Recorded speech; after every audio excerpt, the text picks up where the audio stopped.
In the name of the Father, and of the Son, and the Holy Spirit. Amen. Good morning. You're a happy crowd. You noticed I've come down. I started to preach lately from up there, where the priest should be preaching from, the high point. But today I've come down because I want to be closer to you. I think it's good to be close when it comes to serious matters. And today, we're so blessed to be here to glorify the goodness of God. God is good to us, isn't He? Take a second and think of the good things God did in your life, in the life of your families. So part of us getting together to celebrate the divine liturgy is to glorify this goodness and love of God for us. One way in which this goodness and love manifests to us is through God speaking to us. And the words that we just heard proclaimed from the Holy Gospel are the words of God. That's why we say, wisdom, arise, let us be attentive. There's some sort of wisdom here that calls all of us to arise, freeze, and listen to this wisdom that is unlike all the other wisdom that we bring in from the world. What the schools teach us, what the television teaches us, what this thing teaches us, and even what our parents and grandparents taught us. This goodness today comes to us in the Word of God as a little bit harsh words. And in our mind, with our wisdom, we may have a hard time putting up with that. I've been with you for 2 years. In a few days, it will be 2 years. And this is at least the second time, might be the third. I'm not sure if we read it the first year. When we hear this gospel reading, as you thought about the goodness of God in your life, I'd like you to also think about what this Word of God, His wisdom, did to you in your life to change it. This Word told us every time we heard it that we are to be different than the birds and the plants. We are to place ourselves at the place where God wanted us to be and not lower ourselves, but be up with Him. And Christ brings this word to us by telling us about the birds, how God takes care of feeding them and taking care of their life. Asking ourselves, isn't your life, our life, more than food? And then later talking about the plants, the lilies, isn't our life more than clothing? Because if we live a life centered on enjoying that food, the clothing, and the material things, we're not any different than the birds. In fact, we are worse than them because they don't worry about these. They don't have anxiety. They don't have cares about this. But if all we do, if we focus our life on these worldly cares, we fall down from the high step that God wanted us to be, human beings. We degrade ourselves. And Christ says to us, to the disciples and all gathered there on the mountain, you are low faith. You are weak in your faith. And when you are weak in your faith, you are not any different than the Gentiles. Because they worry, they are anxious about these things. This is what they do. Do you know any Gentiles today around us here? You just have to look outside. Everybody who's worried, concerned, struggling for the goodness of life as food, material things, cars, homes, you name it, including education. And the Lord tells them, you are lower faith.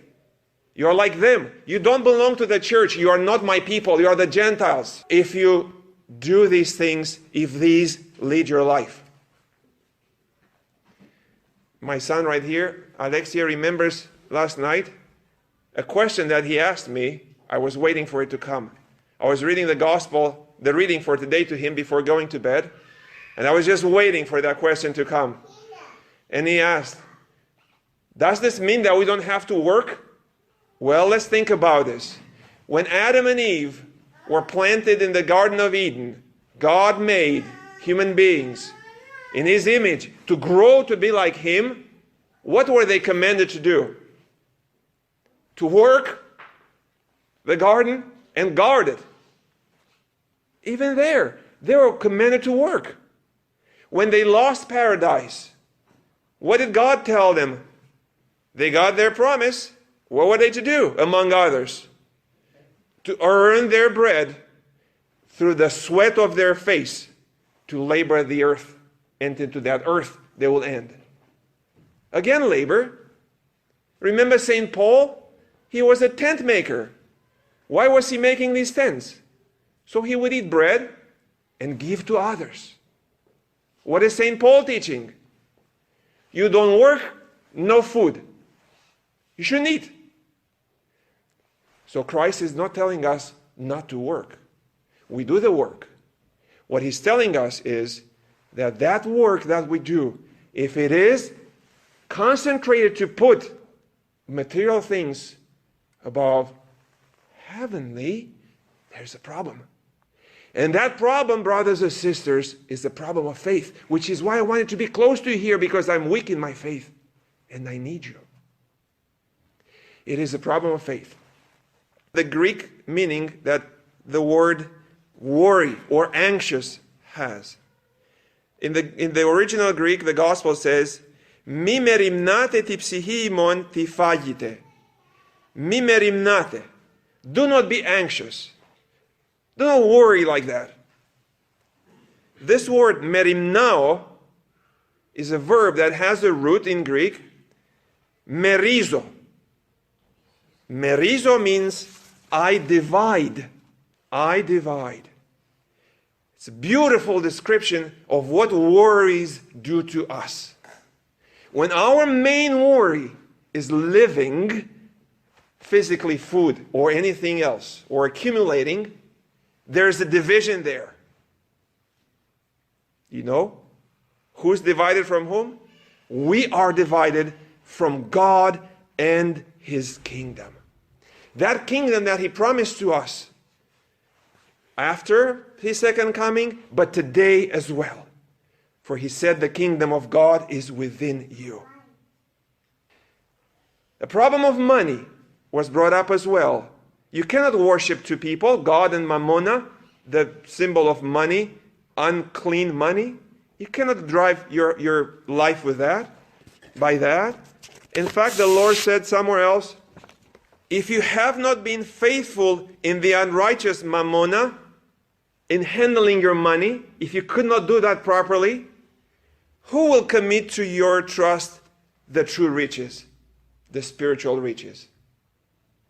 In other words, if we cannot even deal with the material things, money primarily, who you think God is going to give us the more precious ones?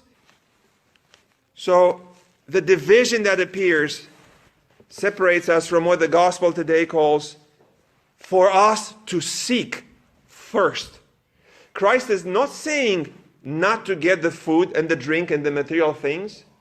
What He's saying, do get them by means of first seeking the kingdom of heavens, the kingdom of God, and His righteousness. And what is this righteousness of God that He's talking about? Is God like the judge at the court judging? Oh, you did this, you have 2 years. You did this, a lifetime. God doesn't show His righteousness like this. The righteousness of God is in His mercy, in His goodness, in His love, which we celebrate all these today in the divine liturgy. And the kingdom of God for us to experience today. Seek that first. Seek that first. And the rest will be added to that. Put the horse in front of the cart. A word dear to our vocabulary here is tithing. Tithing is something that many, including myself, have rejected or reject because we say, well, it's not Greek, it's not Orthodox, or it's Protestant, or we don't do this. My mother didn't teach me this, and my grandma didn't do it, and she's saved. Baloney. If you have a hard time with this, come and see me. But tithing is indeed not Orthodox, because we're not called to give 10% only from what we receive from God to show our gratitude. We're called to give more than that, to beat that. Don't we say this our whole life to Christ our God we give? Tithing is something that I myself struggled with together with Presbytera, a matter of the family. Tithing is a spiritual matter, is a matter of faith. Shown faith. And in the beginning we were like this, with a stroller moving around, and we thought we need all that money, we need all that time, we need all that talent to go to the kids. And then we thought, we cannot give to the church because we want to go to Romania, we want to go to Greece, we have all kinds of ambitions. And we struggled with these. And they only went away when the issue of faith came to us. And how we feel, how we place ourselves compared to the birds, to the lilies, and to the Gentiles. And the struggle continued and has continued when it came to tithing, giving to the church time and talent and treasure from the goodness that God gives to us as a way to give thanks to Him, to show the gratitude. And it is an issue of faith, because when faith is weak, we tend to turn toward our own strength and try to move the mountains on our own. When the faith is strong, we let God do what He's supposed to do, provide to us. And in our case, He provided more than we could have dreamed. St. Gregory Palamas, in one of his writings, the truth is that people are frightened of being poor. Is this something that frightens you as well? Did you ever think of losing everything and being poor after giving 10%? No, he's talking about being poor, really losing everything. But tithing takes us in our weak faith in that direction. We're frightened of being poor because we have no faith in Him who promised to provide all things needful to those who seek the kingdom of God. It is this fear that spurs them, even when they are endowed with all things, even when we have all things. And this fear prevents them from ever freeing themselves from the sickly desires. It is our fear that comes in the way. It is what ties us to our own desires, to our own wisdom, that comes as a barrier to the kingdom of heavens. And what the Lord says today is, put these aside. Secondary. Put me first. Seek the kingdom of heavens, and these will be added to you. Tithing, for all of us individually. Tithing for us as members of a church. Communities that tithe are easily recognized because they look prosperous. People are joyful. They're not bound to certain things. They have time to love, truly to be thankful and give. Our fears, our anxieties divide us not only from God and His kingdom, but also from one another. Because when we don't fully offer ourselves to God, we cannot fully offer ourselves to one another and minister to one another. When money becomes a concern for a community as the first priority, Seeking the kingdom of God is secondary. It's secondary. And the culture of money making will not lead to the kingdom of heavens. Whereas the culture of seeking the kingdom of heavens and untying from the slavery of passions will lead to the prosperous, loving community. Again, putting the horse before the cart. The gospel reading this morning talked about Mary Magdalene going to the tomb. The Savior was not in the tomb anymore. She went to the disciples running. She told them, look, he's resurrected. They did not believe it. They did not believe it. And the Lord appears to them, upbraiding them, a little bit harsh with them too. Call them low in faith. Where's your faith?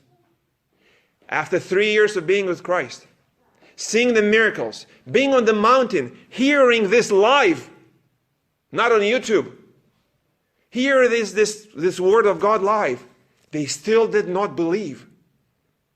And they were taught this: believe, change, repent. Because if you don't do this, the commandment that I'm going to give you now, you'll not be able to do it. Go and baptize into the whole world. Teach them the goodness of God. Teach them repentance and everything that I taught you. And they did. They received the Holy Spirit. And they went out and proclaimed to the world this. And you know what happened? That the Lord was with them. The Lord was with them. And they performed miracles. And He did not abandon them. Let us strive for the miracle of finding the kingdom of God in our hearts. Let us strive to put the horse before the cart. Priorities in order. Let us have faith and let God lead and be with us. And let He do the miracles while we do that work in the right direction. In His name, our Lord and Savior, Jesus Christ, His Father and Holy Spirit. Amen.